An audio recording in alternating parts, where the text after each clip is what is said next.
एक बार एक हंस और हंसिनी हरिद्वार के सुरमय वातावरण से भटकते हुए उजड़े वीरान और रेगिस्तान के इलाके में आ गए। हंसिनी ने हंस को कहा कि ये किस उजड़े इलाके में आ गए हैं? यहाँ ना तो जल है, न जंगल, न ही ठंडी हवाएं हैं। यहाँ तो हमारा जीना मुश्किल हो जाएगा। भटकते भटकते शाम हो गई तो हंस ने हंसिनी से कहा कि किसी तरह आज की रात बिता लो, सुबह हम लोग हरिद्वार लौट चलेंगे। रात हुई तो जिस पेड़ के नीचे हंस और हंसिनी रुके थे उस पर एक उल्लू बैठा था। वो जोर से चिल्लाने लगा। हंसिनी ने हंस से कहा, अरे यहाँ तो रात में भी सो नहीं सकते, ये उल्लू चिल्ला रहा है। हंस ने फिर हंसिनी को समझाया कि किसी तरह रात काट लो, मुझे अब समझ में आ गया है कि ये इलाका वीरान क्यों है। ऐसे उल्लू जिस इलाके में रहेंगे वो तो वीरान और उजड़ा ही रहेगा। पेड़ पर बैठा उल्लू दोनों की बातें सुन रहा था। सुबह हुई, उल्लू नीचे आया और उसने कहा कि हंस भाई, मेरी वजह से आपको रात में तकलीफ हुई, मुझे माफ कर दो।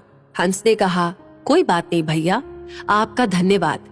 ये कहकर जैसे ही हंस अपनी हंसिनी को लेकर के आगे बढ़ा, पीछे से उल्लू चिल्लाया, अरे हंस, मेरी पत्नी को लेकर कहाँ जा रहे हो? हंस चौंका। उसने कहा, आपकी पत्नी?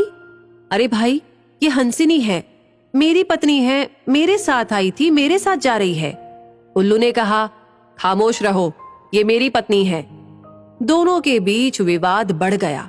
पूरे इलाके के लोग एकत्र हो गए। कई गांवों की जनता बैठी, पंचायत बुलाई गई, पंच लोग भी आ गए।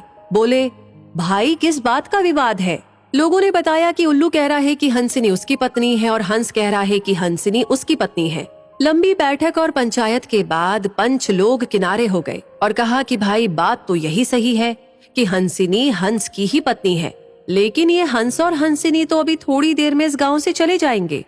हमारे बीच में तो उल्लू को ही रहना है, इसलिए फैसला उल्लू के ही हक में सुनाना चाहिए।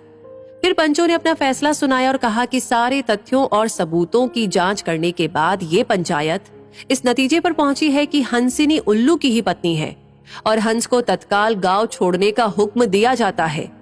ये सुनते ही हंस हैरान हो गया और रोने, चीखने और चिल्लाने लगा कि पंचायत ने गलत फैसला सुनाया, उल्लू ने मेरी पत्नी ले ली। रोते चीखते जब वो आगे बढ़ने लगा तो उल्लू ने आवाज लगाई, ए मित्र हंस, जरा रुको। हंस ने रोते हुए कहा कि भैया अब क्या करोगे? पत्नी तो तुमने ले ही ली, अब जान भी लोगे क्या? उल्लू ने कहा, नहीं मित्र, ये हंसिनी आप ही की पत्नी है और हमेशा रहेगी। लेकिन कल रात जब मैं चिल्ला रहा था तो आपने अपनी पत्नी से कहा था कि ये इलाका उजड़ा और वीरान इसलिए है क्योंकि यहाँ उल्लू रहता है। मित्र, ये इलाका उजड़ा और वीरान इसलिए नहीं है कि यहाँ उल्लू रहता है।